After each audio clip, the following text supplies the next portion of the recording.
गांव के लोग कहते हैं कि पुराने पीपल के पेड़ के पास रात को कभी मत जाना, क्योंकि वहां रहती है गंजी चुड़ैल। उसके सिर पर एक भी बाल नहीं है, लेकिन उसकी आंखें जलती हुई अंगारों जैसी लाल है। वो लोगों को दूर से ही अपने नाखूनों की खटखटाहट सुनाकर पास बुला लेती है। एक बार गांव का लड़का राजू हिम्मत दिखाने के लिए दोस्तों के साथ उस पीपल के पेड़ के पास चला गया। सबने उसे मना किया, पर वो बोला, चुड़ैल फुड़ैल कुछ नहीं होती, मैं सबको दिखा दूंगा।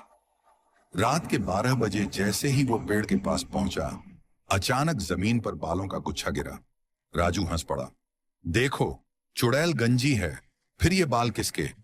तभी पीछे से बहुत ठंडी हवा चली और किसी ने उसके कान में फुसफुसाया, वो बाल मेरे हैं। राजू कांपते हुए पीछे मुड़ा तो सामने खड़ी थी गंजी चुड़ैल। उसकी चमड़ी झुर्रियों से भरी, आंखें खून से लाल, और उसके नाखून धीरे धीरे राजू की गर्दन की ओर बढ़ रहे थे। राजू चीखते हुए भागा, लेकिन चुड़ैल ने सिर्फ इतना कहा, जो मेरे बालों का मजाक उड़ाएगा, उसके सारे बाल मैं नोच लूंगी। सुबह जब गांव वालों ने राजू को देखा तो उसका पूरा सिर खून से सना हुआ और पूरी तरह गंजा था। तभी से गांव में कोई भी आधी रात उस पीपल के पेड़ के पास नहीं जाता, क्योंकि हर कोई जानता है कि गंजी चुड़ैल अब भी वहीं रहती है। राजू के गंजे होकर लौटने के बाद पूरा गांव दहशत में था। लोग अब रात होते ही अपने दरवाजे बंद कर लेते और पीपल के पेड़ की तरफ देखना भी बंद कर चुके थे। लेकिन राजू की हालत बिगड़ती ही जा रही थी।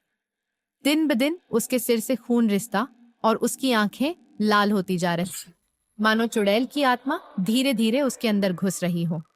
एक रात राजू अचानक घर से गायब हो गया।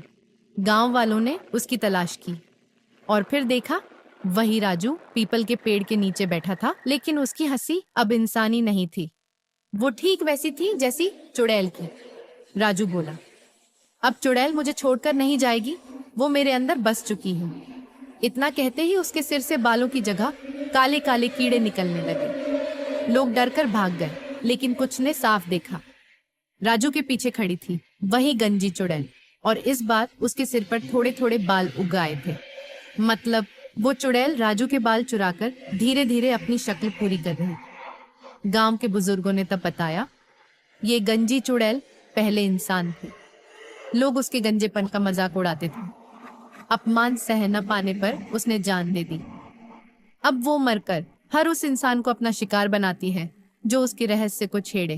कहते हैं आज भी वो चुड़ैल किसी के भी बाल ले सकती है, और अगर उसका शिकार नहीं बनना चाहते तो कभी भी आधी रात को शीशे में अपनी परछाई मत देखना, क्योंकि चुड़ैल का सबसे पहला हमला वहीं से शुरू होता है।